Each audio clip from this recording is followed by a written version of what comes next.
बिस्मिल्लाहिर्रहमानिर्रहीम। मैं मोहम्मद ताहिर इकबाल हूं। आज हम बात करेंगे जनरल बिपिन रावत के बारे में।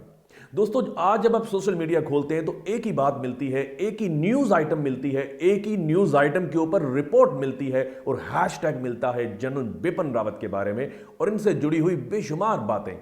वकूआ तो ये 8 दिसंबर को हुआ। मैंने 2 दिन इस वजह से वेट किया, कुछ तजिए सामने आ जाएं, कुछ बातें सामने आ जाएं, कुछ कंट्रोवर्सीज हैं, कॉन्स्पिरेसीज हैं, वो भी सामने आ जाएं, ताकि हम अपने नाजरीन और सामीन के सामने मुस्तनद चीज़ें लेके आएं।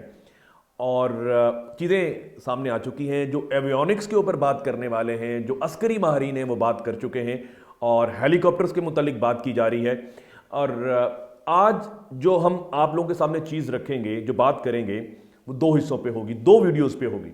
पहली वीडियो के अंदर हम हेलीकॉप्टर और इसके इर्द गिर्द जो कंट्रोवर्सीज हैं, जो कॉन्स्पिरेसी थियरीज हैं, वो आप लोगों के सामने रखेंगे। और क्योंकि बात की जाती है कि इतना state of the art avionics helicopter होने के बावजूद ये क्रैश क्यों हुआ। एक छोटा सा फासला था और क्यों क्रैश हुआ, एक सवाल है। और अपनी दूसरी वीडियो में मैं बात करूंगा कि जनरल बिपिन रावत के दुश्मन कौन थे और ऐसा क्यों हो सकता है। वो जो कॉन्स्पिरेसी थियरीज हैं, कंट्रोवर्सीज है, वो भी आपके सामने लेके आएंगे। एक तीसरी बात तो बड़ी सीधी सी है कि ये हादसा है, बात खत्म। ना तो हेलीकॉप्टर के ऊपर बात होगी, ना जनरल बिपिन रावत के इर्द गिर्द जो कंट्रोवर्सीज हैं उनके ऊपर बात होगी। लेकिन हम बात करेंगे, वीडियो 2 हिस्सों में करेंगे। पहली वीडियो हेलीकॉप्टर के ऊपर बात करते हैं।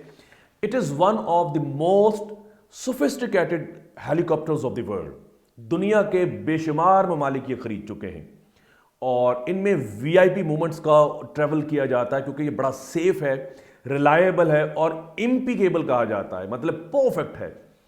और इंडिया ने ये हेलीकॉप्टर रशिया से खरीदने के लिए 2008 में बातचीत की कि हमें 80 हेलीकॉप्टर चाहिए। इसका नाम MI-17 है, मी-17 भी कहते हैं, V5 इसका वर्जन है, ये लेटेस्ट वर्जन है। 2013 में इंडिया के पास ये पहली खेप आती है। इसमें 36 सीट्स हैं और ट्रूप्स जा सकते हैं। ये लोड लेके जा सकता है, 4000 किलो तक ये लोड लेके जा सकता है और इसकी जो स्पीड है 256 किलोमीटर है। अगर इसे क्रूज पे लगा दिया जाए, जो गाड़ियां चलाने वाले लोग हैं वो क्रूज को समझते हैं, जब इसे क्रूज पे लगा दिया जाए, ऑटो पायलट पे लगा दिया जाए, तो फिर ये कोई इसकी स्पीड 230 किलोमीटर हो जाती है और इन वन गो ये 1180 किलोमीटर ट्रेवल कर सकता है। मतलब यहां से कराची, लाहौर से कराची जा सकता है। तो ये इस हेलीकॉप्टर के बारे में चीदा चीदा बातें थी। और मैं कल एक प्रोग्राम में बैठा था, टीवी प्रोग्राम में, तो एक कर्नल साहब थे। ब्रेक पे जब हम गए तो मैंने कर्नल साहब से इस्तफसार किया और मैंने कहा, सर आप ये बताइए कि जब ये हेलीकॉप्टर वीआईपी मूवमेंट के लिए मूव करता है या कोई भी जो प्लेन है वो मूव करता है, तो सिक्योरिटी क्लियरेंस किस तरह से होती है, क्या क्या चेकअप्स होते हैं। तो उन्होंने बताया कि जब हेलीकॉप्टर मूव करता है तो वो उसकी हिस्ट्री जो है वो नोट की जाती है। फॉर एग्जांपल, ये पिछले महीने कहाँ गया था, ये 10 दिन पहले कहाँ गया था, ये 6 महीने पहले कहाँ गया था, पूरी हिस्ट्री नोट की जाती है। और जो state head of the state होता है, या इतनी बड़ी वीआईपी मूवमेंट होती है जिसमें बेशुमार आर्मी के लोग, आला ओहदेदारान हैं, ऑफिसर्स हैं, वो हैं, चीफ ऑफ आर्मी स्टाफ है, चीफ ऑफ डिफेंस स्टाफ उसमें मौजूद है। वो जब जाते हैं तो ऐसे प्लेन का इंतखाब किया जाता है, ऐसे एयरक्राफ्ट का इंतखाब किया जाता है, ऐसे हेलीकॉप्टर का इंतखाब किया जाता है जिसकी हिस्ट्री बिल्कुल क्लियर हो। पिछले 5 सालों में, 6 सालों में उसमें किसी किस्म का कोई भी फॉल्ट किसी भी जगह पर नोट ना हुआ हो। मतलब एक तो फॉल्ट आया, फॉल्ट रिमूव कर दिया गया, वो भी ना हुआ हो। ये इम्पिकेबल हो, मुकम्मल परफेक्ट जो है चॉपर हो या प्लेन हो, उसके ऊपर इतनी बड़ी वीआईपी मूवमेंट जो है और इनके कॉन्टिजेंट्स जो हैं, उनका जो ग्रुप है उसके ऊपर सवार होता है। तो ये जो है, जो चॉपर था, ये जो जिसके ऊपर जनरल बिपिन रावत बैठे थे, ये इसकी हिस्ट्री बिल्कुल क्लियर थी। कभी भी इसे कोई किसी किस्म का कोई प्रॉब्लम नहीं हुआ था। तो एक तो ये बात। तो फिर हुआ क्या? अगर ये क्लियर था, हिस्ट्री इसकी क्लियर थी, तो फिर हुआ क्या? अच्छा, इससे पहले एक और बात जो आपको बतानी जरूरी है कि जब भी वीआईपी मूवमेंट, इतनी वीवीआईपी मूवमेंट को लेकर जब एक प्लेन या चॉपर उड़ता है तो इसकी 3 स्टेजेस के ऊपर क्लियरेंस होती, मैकेनिकल क्लियरेंस होती है, मैकेनिकल चेकअप होता है। मतलब एक तो हिस्ट्री क्लियर है, उसके बावजूद ये चेकअप होता है। फिर एक पायलट होता है, को पायलट होता है, एक इंजीनियर होता है, वो सारी चीजें चेक होती हैं। उसके बाद ये कहते हैं जी अब ये उड़ने के लिए मुकम्मल तौर पर तैयार है। एक और बात वो कह रहे थे कि चॉपर में अगर एक्सप्लोसिव डिवाइसेस रखनी हो, जिस तरह जियाउल हक का प्लेन क्रैश हुआ, कहा जाता है कि जी आमों की पेटियां रख दी, वो एक ये बात की जाती है।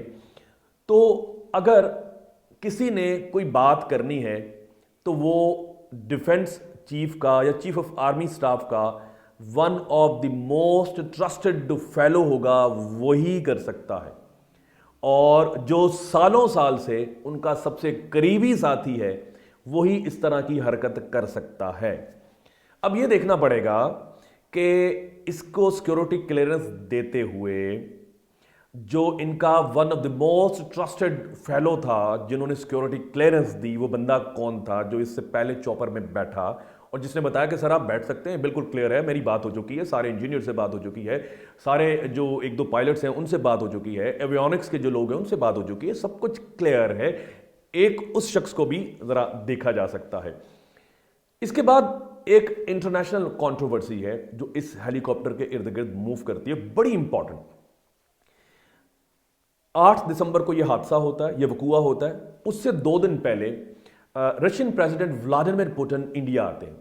अब इससे इसका ताल्लुक जोड़ा जा रहा है, वो इस तरह से कि व्लादिमीर पुतिन जब इंडिया आते हैं तो वो एक ऐलान करते हैं कि आपने हमारे साथ, मतलब इंडिया ने रशिया के साथ जो मुआहिदा किया था 2018 में S-400 मिसाइल डिफेंस सिस्टम का, उसकी पहली खेप जो है वो पहुंचने जा रही है। तो ये जो बात है ये इंटरनेशनल प्लेटफॉर्म के ऊपर एक रिपल्स क्रिएट करती है, रिपरकशंस इसके हैं, क्योंकि S-400 मिसाइल डिफेंस सिस्टम का जो मुतबादल सिस्टम है और ज्यादा अच्छा जो सिस्टम है वो अमेरिका दुनिया को देता है, उसका नाम पैट्रियट है। तो इंडिया ने पैट्रियट मिसाइल डिफेंस सिस्टम नहीं खरीदा, S-400 खरीद लिया, क्योंकि S-400 जो है अमेरिका को half the price of patriot मिलता था। लेकिन बात यहां पर रुकती नहीं। अमेरिका के दुनिया में 3 सबसे बड़े दुश्मन हैं कहा जाता है। एक तो वो रशिया है, दूसरा ईरान है और तीसरा नॉर्थ कोरिया है। रशिया इस वजह से है कि रशिया यूक्रेन जो कि यूरोप का हिस्सा है, यूरोप के अंदर एक मुल्क है, उसके अंदर वो इनकर्जन्स करता है, अपनी आर्मी को भेजता है, वहाँ लोगों को मारता है। तो वो अमेरिका इस चीज़ को लेकर बड़ा नाराज़ है। फिर सीरिया के अंदर, शाम के अंदर जो रशिया का रोल है उसको लेकर बड़ा वो तंग हुआ था। ये it is one of the irritants between the relations between these 2 countries and states. और तीसरी बात पर तालिबान को भी ये हेल्प करता रहा, बातें सामने आती रही। अमेरिकन जो हैं, आर्मी के जो लोग हैं, ऑफिसर्स हैं, वो ये बात करते रहे कि जी जो रशिया है वो तालिबान को असला देता है, उन्हें ट्रेन करता है और इसी वजह से हम यहाँ पर डिस्टेबलाइज होते जा रहे हैं। तो एक बातें पिछले 10-12 सालों से चल रही थी।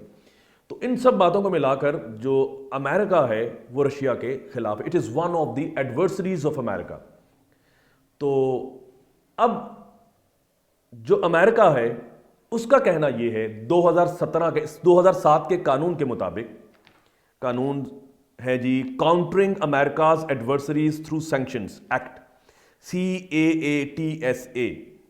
इस कानून के मुताबिक अगर दुनिया के डिफरेंट कंट्रीज जो हैं वो रशिया से, ईरान से या नॉर्थ कोरिया से मिलिट्री हार्डवेयर का सौदा करते हैं, लेन देन करते हैं, तो वो इस कानून के तहत आएंगे और अमेरिका जो है उन पर सैंक्शंस लगा सकता है। कानून CAATSA इसके तहत आएंगे और अमेरिका उन पर पाबंदियां लगा देगा। तो इसकी मिसाल हम ये पेश करते हैं कि तुर्की ने पिछले साल ये डिफेंस सिस्टम जो है S-400 ये रूस से लिया, तो तुर्की पर पाबंदियां लग चुकी हैं। अब इसको वापस आ जाएं कि जब इंडिया ये लेने जा रहा है, अमेरिका नाराज है इस हकीकत के बावजूद कि जी इस रीजन के अंदर, एशिया के अंदर या साउथ एशिया के अंदर अमेरिका का सबसे ट्रस्टवर्दी जो पार्टनर है वो इंडिया है। इंडिया को इस रीजन में वो चाइना के खिलाफ एक प्रॉक्सी के तौर पर यूज भी करता रहा है और चाइना के खिलाफ खड़ा भी करना चाहता है, और तो कोई मुल्क नहीं जो चाइना को टक्कर दे सके। तो इंडिया के बारे में बात की जाती है कि उसे स्ट्रांग करना है ताकि वो चाइना को एक टक्कर दे सके, लेकिन अभी तक ऐसा हुआ नहीं। लेकिन इस हकीकत के बावजूद क्या इस पर सैंक्शन लग सकती हैं, एक प्रेशर है, सारी चीजें हैं। इंडिया में इस पर आर्टिकल्स लिखे गए और अब वापस आते हैं कि ये इंडिया को एक सबक सिखाने की बात की गई कि अगर आप S-400 missile defence system Russia से खरीदेंगे तो हम ये हाल आपका कर सकते हैं, आपके हाई ऑफिशियल्स टारगेट बन सकते हैं। क्योंकि जो चीफ ऑफ डिफेंस स्टाफ है, जब आपने कोई मिलिट्री इक्विपमेंट लेना है तो उसकी राय सबसे ज्यादा मुस्तनद समझी जाती है। तो जाहिर सी बात है, मोदी ने तो राय नहीं देनी S-400 डिफेंस सिस्टम दिया जाए, उसे मिलिट्री मैन जो है, जो एयरफोर्स जो है, वही उन्हें राय देगी कि जी आप ये डिफेंस सिस्टम खरीद लें, या हमें आदि की मदद पड़ रहा है, अमेरिका को हम देख लेंगे, प्रेशर है, ये सारी चीज़ें हैं, सैंक्शंस लग सकती हैं। लेकिन प्रेशर इस सूरत में आया, ये दुनिया के लोग अब बात कर रहे हैं कि जी उन्होंने वो बंदा ही मार दिया। एक तो ये बात बड़ी शद्दोमत से की जा रही है। दूसरी एक बात है कि एक कंपनी जिस तरह से मिसाल के तौर पे एक कार को लॉन्च करती है, एक सिस्टम लॉन्च करती है, और वो दुनिया के मुख्तलिफ ममालिक जो हैं वो कार खरीदते हैं, लेकिन दुनिया की एक बड़ी वीआईपी शख्सियत उस कार में एक्सीडेंट हो जाता है और बात ये की जाती है कार के अंदर फला फला प्रॉब्लम थी, इस वजह से वो एक्सीडेंट हुआ, तो लोग वो कार खरीदना बंद कर देंगे। इसी तरह जो दुनिया के मुख्तलिफ ममालिक हैं जो कि ये डिफेंस हेलीकॉप्टर्स खरीदते हैं, जिसका नाम Mi-17V5 है, वो खरीदते हैं, वो अब ये सोचना शुरू कर रहे हैं, ये सोच रहे हैं कि जी इसमें तो हादसे हो रहे हैं, ये तो सबसे ज़्यादा ट्रस्टवर्दी था, रिलायबल था, इम्पिकेबल था, अब ये क्या हो रहा है। तो एक सवाल पैदा हो जाता है, क्वेश्चन मार्क्स पैदा हो जाते हैं, और उसके मुतबादल सिस्टम लेने के मुतालिक बातें शुरू हो जाती हैं। तो एक तो ये था कि रशियन जो मिलिट्री हार्डवेयर है उसके ऊपर सवालिया निशान बनाना था।